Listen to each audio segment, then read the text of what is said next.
오늘은 지난주에 이어서 두 번째 하나님의 임재와 소명은 어떻게 임하는가, 모세의 이야기를 중심으로 해서 오늘도 말씀을 나눕니다. 이 성경 본문은 성경 전체에 있어서 대단히 중요한 영적 사건입니다. 구약에 있어서 영적 사건 중에서 아마 제일 큰 것이라고도 말할 수 있을 것입니다. 신약에 있어서는 예수님의 탄생과 예수님의 공생의 시작이 대단한 것이고, 거기서 특별히 이제 십자가 부활 사건이 가장 큰데, 그 예수님의 생애 가운데에서는 예수께서 세례를 받았을 때에 성령이 임하면서 하늘에서 음성이 들리죠. 이는 내 사랑하는 자라, 내 기뻐하는 자라. 이러한 하늘의 메시지가 그때 임합니다. 그것은 이제 예수님의 공생애가 시작될 때에 바로 그분에게 그 하늘의 권능이 본격적으로 이제 나타나는 시점이 되는 것이죠. 그럼 그 이전에는 그런 능력이 없었는가? 그것은 알 수가 없어요. 그러나 우리가 있다고 봐야 되죠.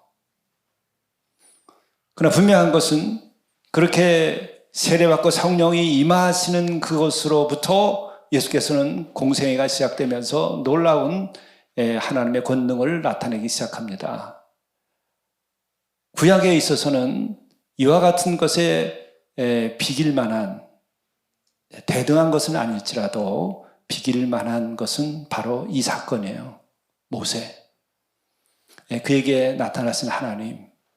이것을 우리들이 잘 알게 되면은 하나님의 임재에 대한 것, 그리고 우리의 소명, 이것은 어떻게 우리에게 나타나고 또 임하느냐 뿐만 아니라 그 이후에 어떻게 하나님의 일을 감당할 수 있게 되느냐를 알게 됩니다.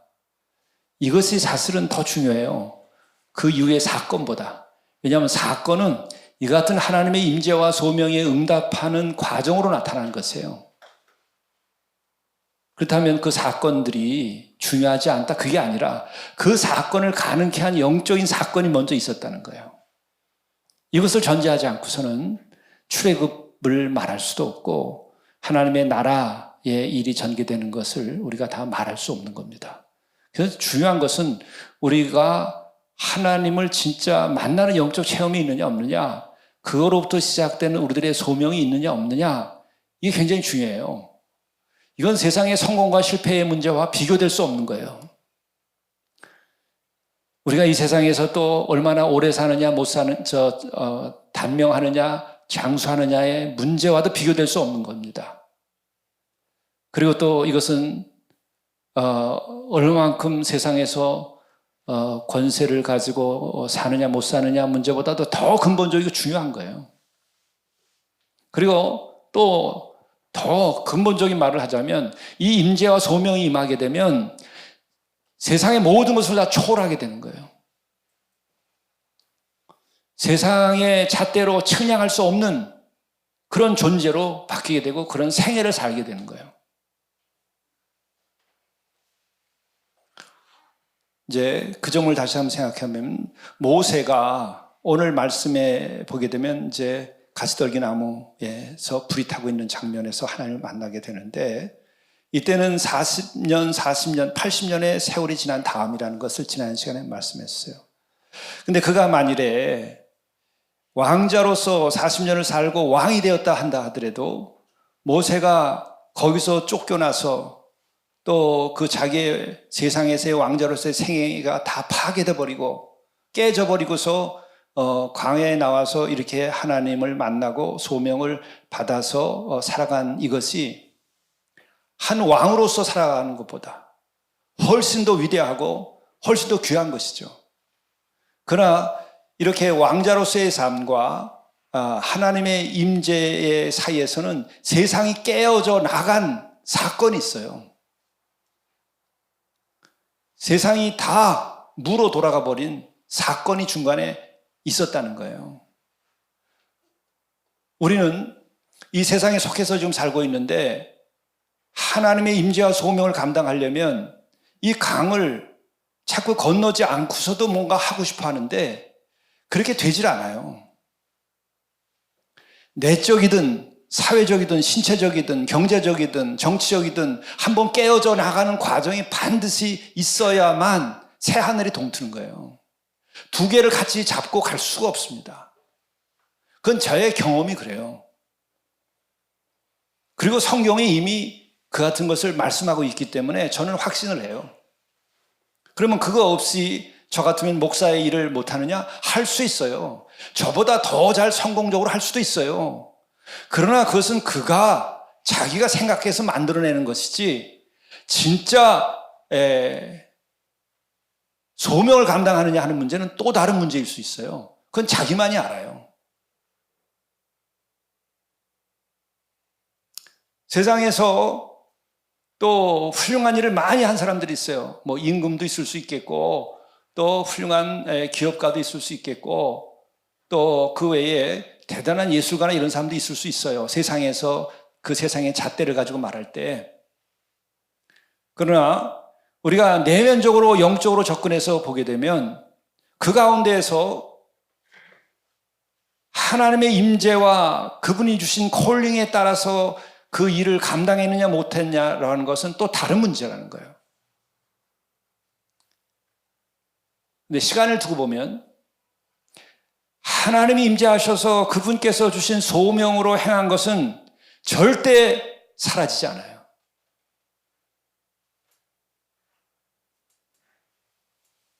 심지어 하나의 건축물을 지었다가 그것이 다 적군에 의해서 파괴되고 불타버렸을지라도 사라지지 않아요. 왜? 거기에 스토리가 있기 때문에 그래요. 거기에는 메시지가 있기 때문에 그래요. 우리들이 초대교회 지금 현장에 가보게 되면 에베소 교회, 또 기타 여러 가지 교회들이 있는데 전쟁 중에 2000년 그 세월 동안에 파괴되는 것만이 아니라 또 어떤 데는 다른 종교가 점령을 해가지고 그 성전을 써요. 그 예배당도 써요. 그래도 사라지잖아요. 왜? 임재와 소명이 있는 곳에는 그 본래의 교회에 또 그 건축물에 들어있는 하나님의 뜻이 있고 그 임재와 소명 가운데 들어있는 메시지가 있기 때문에 그런 거예요. 그게 중요한 거예요. 그러니까 오늘 우리들이 여러분 개인의 삶에서나 우리가 함께 교회를 이루고 산마루 교회를 이루어가는 여기에서도 중요한 것은 뭐냐? 이 건물이 없어질 수도 있겠고 또 더 크게 지을 수도 있겠고 여러 가지 일이 나타날 수 있어요. 아니면 교회가 없어질 수도 있어요. 그러나 우리가 지난 20년 동안 앞으로 30년 동안 우리가 하면서의 스토리가 제대로 하나님의 임재하심과 소명에 의해서 하루하루 우리가 지내왔다고 한다면 그것은 없어지지 않아요. 왜? 사도행전의 그 이야기를 보면 거기에 나타났던 많은 그 건물들과 혹은 교회들과 이런 것들이 있고 사건들이 있는데 다 사라졌어도 사도행전의 스토리가 성령의 역사하심으로 계속 살아나는 거예요. 여러분의 인생도 마찬가지입니다. 여러분이 한 생을 살다가 갔을 때에 내가 성공해서 굉장히 많은 큰 돈을 벌고 또 사회적으로 굉장히 큰 지위를 가졌다. 그것은 사라질 수 있어요. 그러나 그 오히려 실패했을지라도 하나님께서 나와 함께 하시며 내가 그 하나님이 원하시는 그 뜻을 위하여 내가 생을 바치고 하루하루 내가 살았다. 아니면 막판에 그 십자가 옆에 달렸었던 강도처럼 그냥 마지막 순간에도 주님을 주님으로 영접해서 그가 구원받았다. 내가 낙원에 나와 함께 있으리라 그 음성 하나만이라도 들었어도 그 생은 그 스토리로서 영원한 것에 참여하게 되는 거예요. 영원하신 하나님의 그 계획 아래 포함되는 것이고 예수 그리스도의 구원의 역사의 한 부분이 되기 때문에 그것은 사라지지 않아요. 물론 그렇게 됐을 때 구원은 그의 생이 이 시공간이 끝난 다음에도 영생을 약속하니까 그렇게 되겠죠. 그게 중요한 거예요. 그리고 생각해보면 늘 저는 그 생각을 때때로 어려울 땐 또 더 그런 생각을 해요. 평소에는 또 늘 그래요. 아침이 시작이 되고 또 교회를 오든지 새벽 기도를 하든지 하루가 시작되는 그 시간에는 다시 오지 않을 새날을 주셨구나. 오지 않아도 되는데 또 선물로 주셨구나. 그리고 이것은 다시 오지 아니하고 언젠가 또한 이 날이 또 오지 않는 때가 올 것이다. 그러면서 하늘과 땅을 한 번씩 쳐다봐요. 그리고 마음이 서늘해지고 눈이 떠져요. 생이 다시 보여요. 하늘이 보이고 구름이 보이고 봄이면 꽃이 보이고 겨울이면 눈 내리는 게 보이고 그리고 사람이 보여요. 그게 은혜예요. 내가 살아있구나. 깨어나는 거예요, 그게. 생에서 가장 소중한 것은 뭐겠어요? 내가 살아있다고 하는 것이 가장 소중한 거예요. 그냥 육신이 호흡을 하고 있다는 것이 아니라 내 영이 살아있다고 하는 것이 가장 중요한 거예요.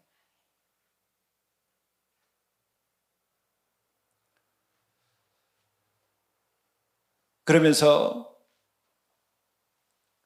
어렵고 힘든 일이 많이 있을 때 이걸 내가 계속 할 것인가 말 것인가.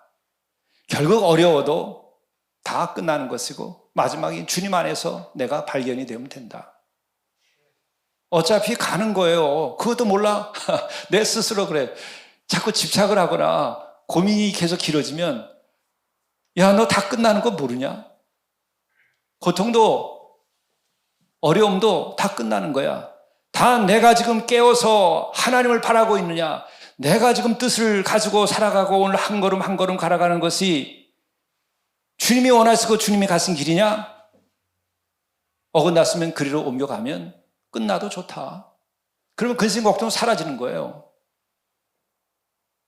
그렇지 않으면 우리들의 생이 헛짓게 되는 거예요. 근데 이러한 마음이 나에게 들 때에 늘 제게는 임재의 경험, 소명의 경험이 늘 살아나요. 그래서 제가 모세의 이 스토리를 증거하고 싶고 또 이것으로는 내가 앞으로도 글을 좀 써보고 싶은 게 있어요.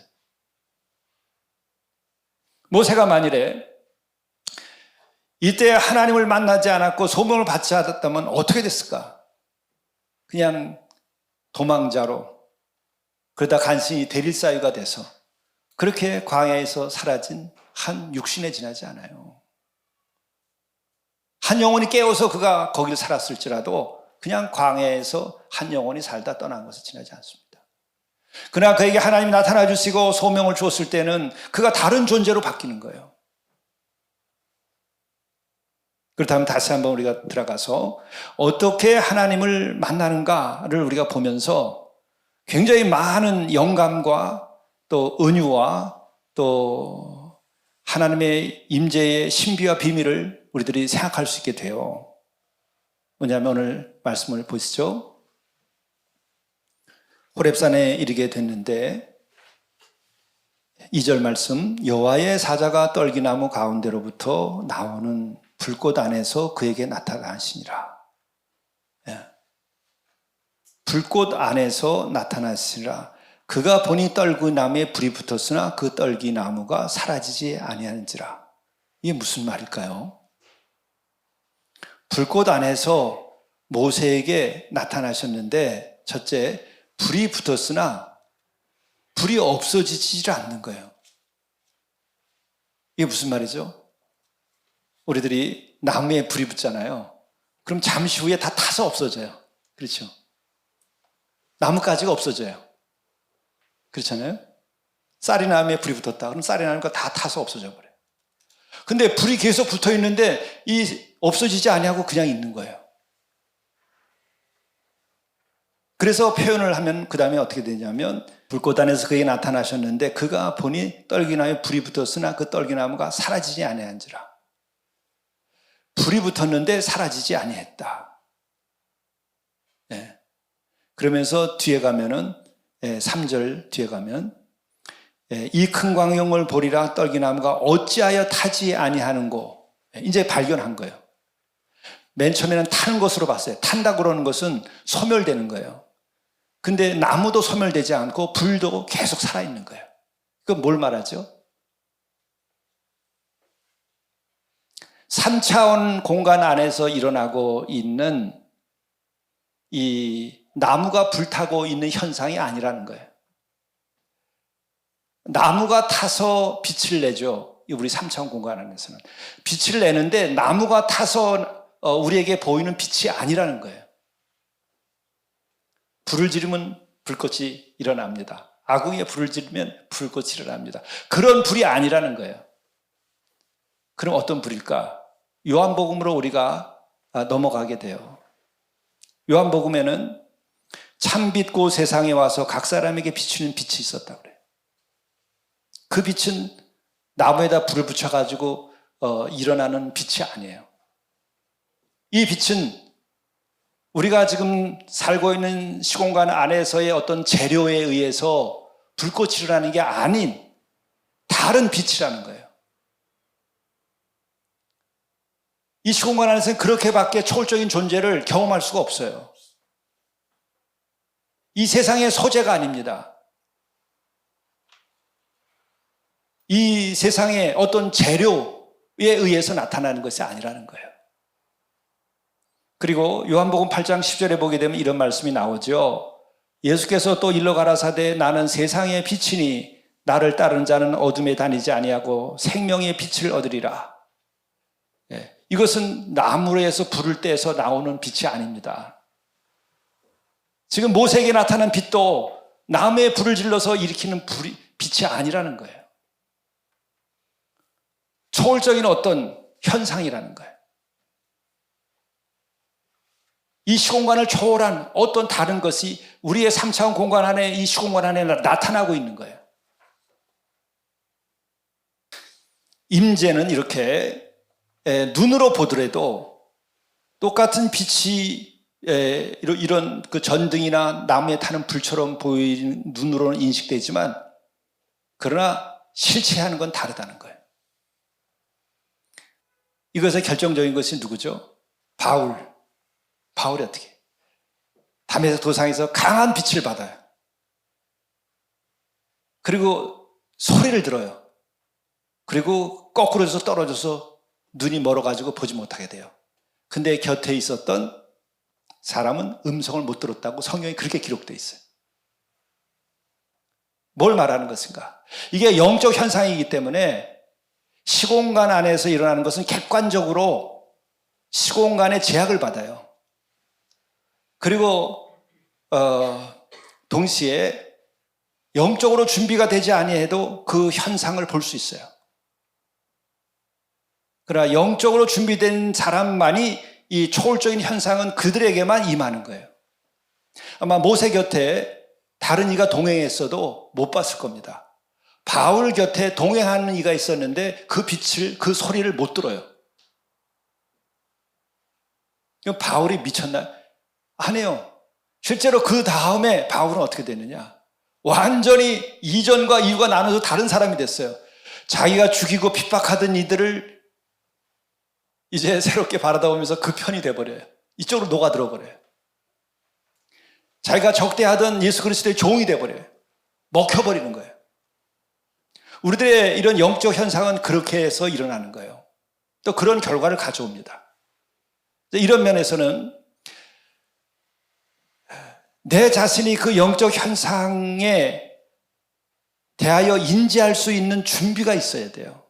그게 뭐냐? 지난 시간에 얘기했듯이 왕자로서 세상에 속해서 살다가 군사력과 리더십과 이런 걸 많이 배우고 많은 소유를 갖고 있다가 그게 다 깨져나가고 자기의 생이 깨져나가고 세상이 깨져나가고 자기의 꿈이 깨져나가고 결국은 유한한 것들이 다 깨져나간 거예요. 무가치한 것들이 다 깨져나간 거예요. 그리고 아무것도 아니라는 것을 알고 본인이 원하지 않았지만은 그것을 알고 광야에서의 40년 세월을 보내는 거예요. 그때 상처도 아마 많이 치유됐겠고 미련도 버렸을 거예요. 다시는 이제 내가 세상으로 돌아갈 수 없다라고 하는 그런 생각으로 미련도 버렸을 거예요.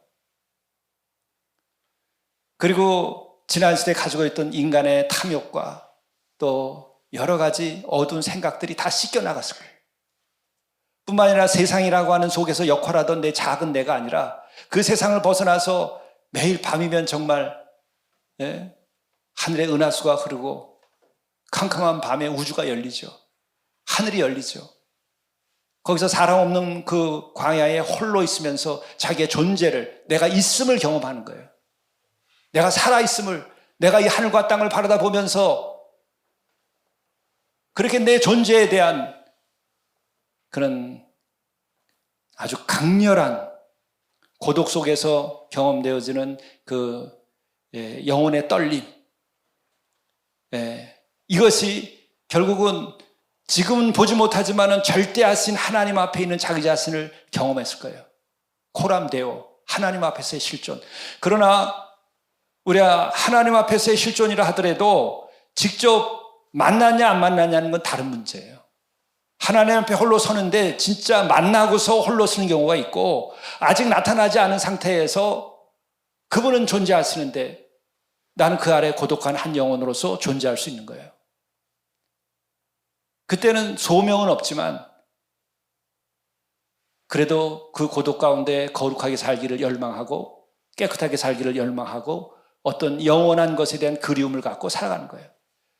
그런데 하나님을 못 만났어도 그 정도면 예술가가 되고 작가가 되고 또 그런 영혼이면 남들을 이롭게 하고 권력을 가지고 있으면 자기만을 위하여 쓸 수가 없어요. 많은 죽어가는 영혼들을 불쌍히 여기고 그를 돌보게 되죠. 그러나 거기에 하늘이 열려서 이렇게 나타나게 되면은 구체적으로 소명을 받게 되고, 소명을 받게 될 때는 어떻게 되죠? 모세 이야기에 나온 것처럼 하나님께서 그에게 권능을 주시는 거예요. 소명을 감당하게. 그게 신약에 오면 성령이 임하실 때 은사를 주신다고 그러는 거예요. 은사.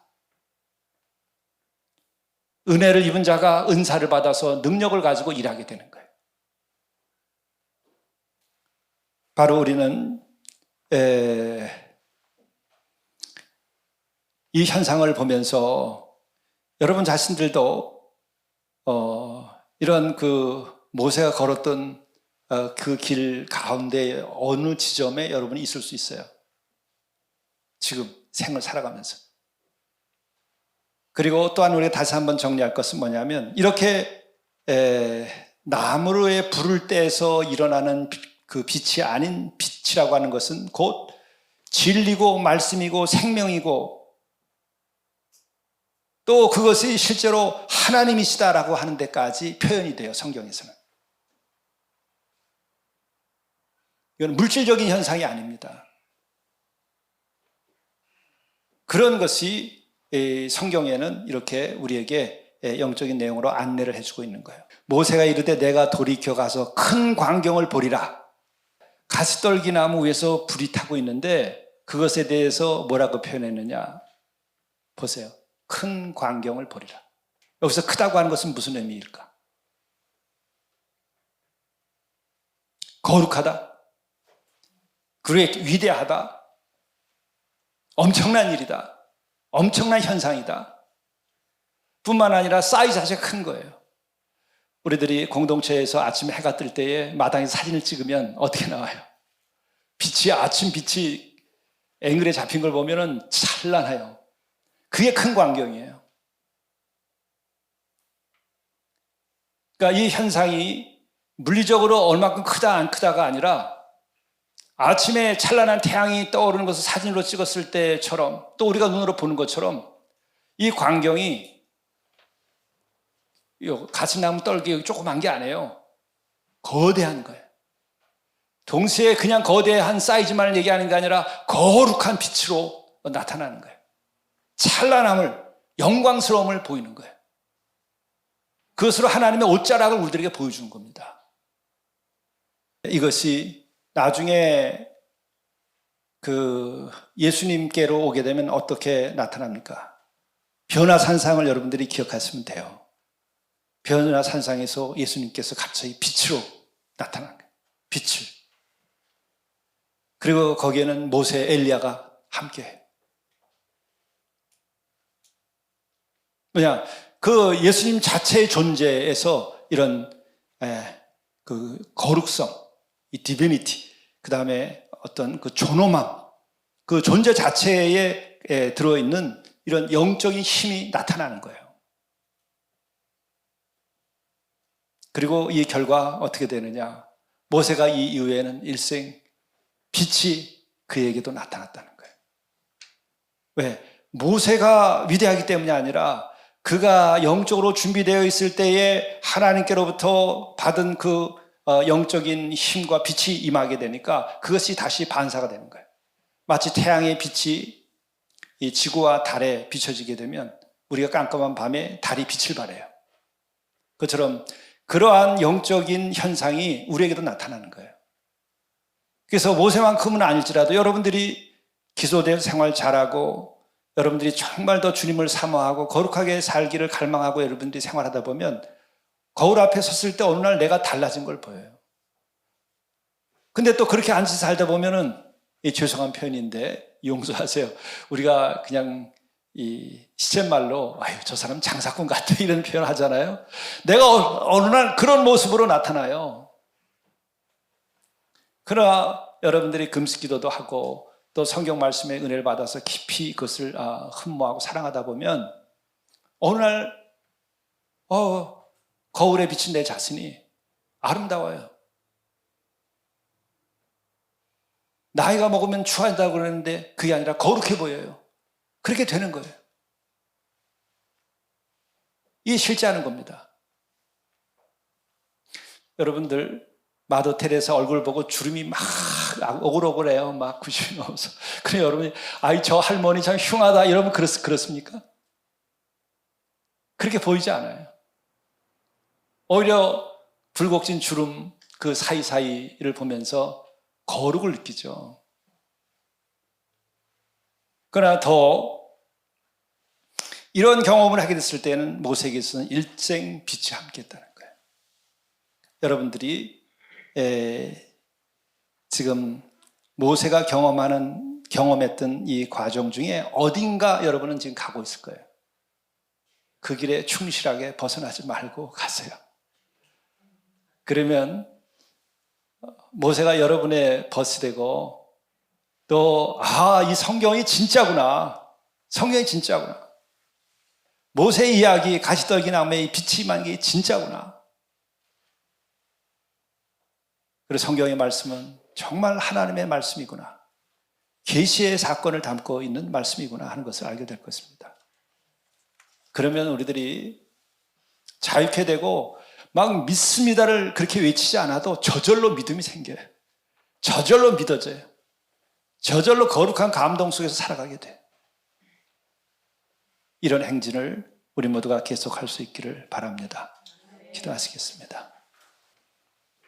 하나님의 말씀 그 가운데 이 모세의 사건을 통해서 우리로 하여금 영의 길을 보여주시고 하나님의 살아계심을 보여주시고 하나님의 초월하심을 보여주시고 하나님의 거룩하심을 보여주시고 하나님이 우리와 함께하고 우리를 구원하시려고 하심을 우리로 하여금 확신케 하시는 것을 감사하나이다.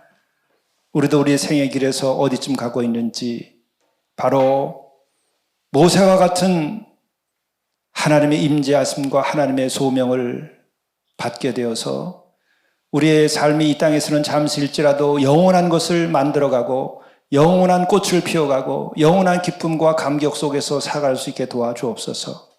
우리의 육신 날로 후패갈지라도 우리들의 영혼 나날이 새로워지고 거룩한 삶이 되고 존귀한 사랑의 열매를 맺으며 살아갈 수 있고 뿐만 아니라 우리 교회가 그 같은 사랑을 증언하며 하나님의 나라를 성취해 나갈 수 있도록 우리와 함께하여 주옵소서. 우리 구주 예수 그리스도의 이름으로 간절히 기도드리옵나이다. 아멘. 광야에서도 사람에게 나타나 주신 창조주 아버지 하나님, 그 놀라운 사랑하심과